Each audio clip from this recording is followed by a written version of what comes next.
you've made so many incredible comedies. I've seen Undercover Brother like more times than I can count.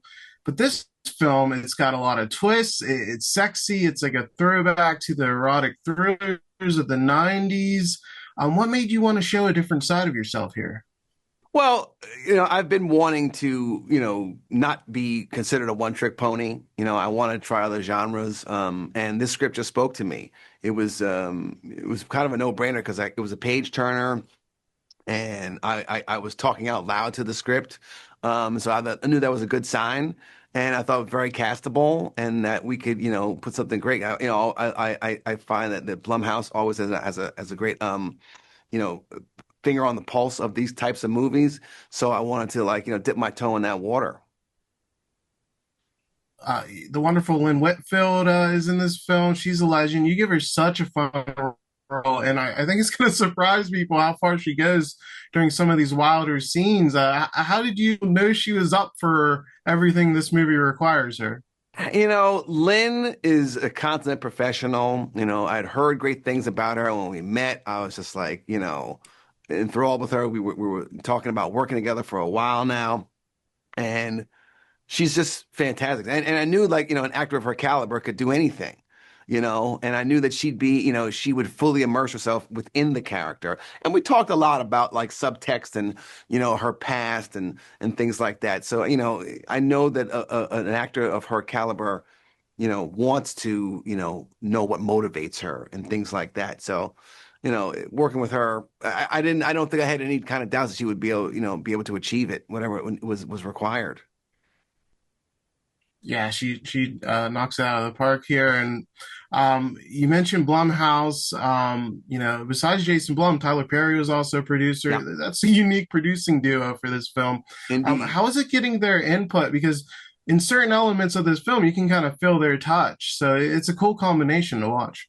It's interesting, they've got Blumhouse has their kind of horror scare school that they infuse us with. I may have looked at it. I know my editor looked at it, and and when it comes to any kind of project that I take on, I listen to what people, what has worked, and then I have to trust my own instincts as well. I remember there was a couple of times in the editing process where, they were like, "Oh, try this. Don't do this, do that." And I was like, "Okay," and I did it. And I was just like, "That doesn't work. Not for what I've put, together here. Not that my way is necessarily better, but it just worked and it fit with the movie that I directed." So.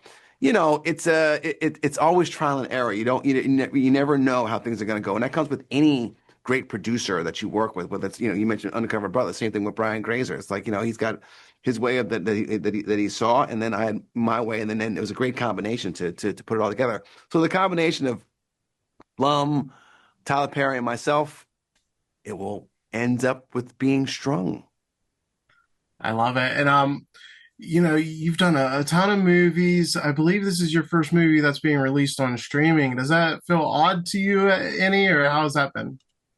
Yeah, listen, we'll see. I certainly want to make whatever I do theatrical and cinematic. And so, what's happening with, in on streaming platforms and in television in general is that movie and television is increasingly cinematic. So, here we have an opportunity for, audiences to enjoy a movie, and hopefully they're bringing their friends over to watch, and they're also live tweeting about it and discussing it as they're watching the movie. So you will see how it goes. So, you never know. Yeah, this is definitely a film to watch with some friends. And my last question, any update on Girls Trip 2? People are dying for it. We'll see. We're working on the script, and we are actively trying to get a green light. Fingers crossed. Malcolm, thank you so much and congrats on Strung. I enjoyed the film. Thanks so much.